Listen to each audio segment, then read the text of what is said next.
পাঞ্জাবের ওয়াগা সীমান্তের মতোই পেট্রোপোল সীমান্তে ভারত বাংলাদেশের মধ্যে যৌথ কুচকাওয়াজ ছিল এক দর্শনীয় আকর্ষণ। 2013 সালে শুরু হওয়া এই অনুষ্ঠান প্রতিদিনের সূর্যাস্তের সময় রূপ নিত এক অসাধারণ অভিজ্ঞতার। দুই দেশের সীমান্তরক্ষী বাহিনীর এই কুচকাওয়াজের মধ্যে দিয়ে প্রতিদিন পতাকা নামানো হতো নো মেন্স ল্যান্ডে। সপ্তাহান্তের এই অনুষ্ঠান উপভোগ করতে ভিড় জমাতেন রাজ্যের বিভিন্ন প্রান্ত থেকে আসা পর্যটকেরা।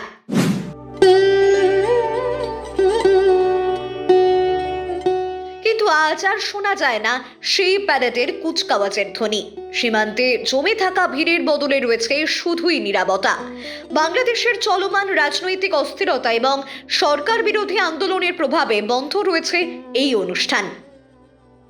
আমাদের এখানে 2013 সাল থেকে আমাদের ভারত এবং বাংলাদেশ সীমান্ত যেখানে নোম্যান্স ল্যান্ড, সেখানে দুই দেশের সৌভ্রাতৃত্ব বজিয়ে রাখবার জন্য আমাদের দেশের বিএসএফ এবং বাংলাদেশের বিজেপি সেখানে প্রতিদিন বিকেলবেলাতে আমাদের এখানে প্যারেড হতো এবং বহু মানুষ আসতেন, বিভিন্ন পর্যটকরা আসতেন সেখানে প্যারেড দেখতেন এবং সেটা উপভোগ করতেন। দুই দেশের একটা দারুণ সৌভ্রাতৃত্ব বজিয়েছিল। বাংলাদেশ এখন অশান্ত, তারপরেই এটা বন্ধ হয়ে রয়েছে, যার ফলে অনেক পর্যটক আসছেন, এই সীমান্তে আসতেন এই প্যারেডটা দেখবার জন্য। কিন্তু এই কয়েক মাস সেই প্যারেডটা সম্পূর্ণভাবে বন্ধ আছে। আমরা চাই দুই দেশের যে সৌভ্রাতৃত্ব, যে সম্প্রীতি বজিয়েছিল সেইটা বজিয়ে থাকুক এবং পুনরায় আমাদের এই প্যারেডটা চালু হোক। হ্যাঁ, বাংলাদেশের ওখান থেকে পরিস্থিতিটা এখন একটু ঘোরালো আছে বলে বন্ধ রয়েছে। হ্যাঁ আছে তো, ওইটা একটা দেখার জন্য, যেরকম পাঞ্জাব সীমান্তে রয়েছে, আমাদের বেঙ্গল সীমান্তে এটা রয়েছে। সারা ভারতবর্ষে তো দুটোই সীমান্তে এটা হয়, তার জন্য বাইরের থেকে লোক সবাই দেখতে আসে। এখন ফিরে যাচ্ছে, এসে দেখে চলে যাচ্ছে, কি করবে। আমরা তো চাইছি দু দেশেই সব ভালো হোক, সব কিছু না, তারাও আমাদের পরিপ্রেক্ষিতে, আমরাও তাদের পরিপ্রেক্ষিতে রয়েছি। এটাই। করোনা মহামারীর সময়ও এই কুচকাওয়াজ বন্ধ ছিল, যদিও তা পরবর্তীতে সপ্তাহের শনি ও মঙ্গলবার চালু হয়েছিল।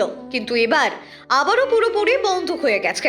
কবে আবার এই অনুষ্ঠান চালু হবে তা নিয়ে প্রশাসনের তরফে মেলেনি কোনো উত্তর। বাংলাদেশ সাথে ভারতবর্ষের যে ওখানে একটা প্যারেড গ্রাউন্ড, যেখানে মূলত বিভিন্ন জায়গা থেকে লোকজন আসতো প্যারেড দেখবার জন্যে এবং ভিড় জমাতো, তো আমিও এবং আমার আত্মীয় স্বজনরা, আমার বন্ধু বান্ধবরা, তো এটা এই মতো অবস্থায় বন্ধ হয়ে আছে। এটা খুবই খারাপ লাগছে এবং অনেকে জিজ্ঞাসা করছে, অনেক স্কুল স্টুডেন্ট, অনেক ছাত্র ছাত্রী, মাস্টারমশাইরা আসতো এটা দেখবার জন্য। এবং বিশেষত দুই বাংলার মানুষের সাথে একটা যোগসূত্রতা তো আছেই এবং দীর্ঘদিন ধরেই দুই বাংলার মধ্যে একটা সৌহার্দ্য বর্তমান, এপাশের বাঙালিদের সাথে ওপাশের বাঙালিদের একটা বেশ মাখো সম্পর্ক ছিল। কিন্তু বর্তমান পরিস্থিতিতে বাংলাদেশের এই অশান্তির কারণে আমরা যারা বিজনেসম্যান আছি, আমরা যারা এপারের শান্তিপ্রিয় মানুষ আছি, তারা সত্যিই অস্বস্তিতে আছি যে এরকমটা কাম্য ছিল না। পেট্রোপোল সীমান্তের এই কুচকাওয়াজ শুধু একটি অনুষ্ঠান নয়, এটি দুই দেশের বন্ধুত্ব ও ঐক্যের প্রতীক। আমরা সবাই প্রতীক্ষায় আছি, আবার কবে সীমান্তে বেজে উঠবে যৌথ কুচকাওয়াজের সেই সুর। ব্যুরো রিপোর্ট এই মুহূর্তে।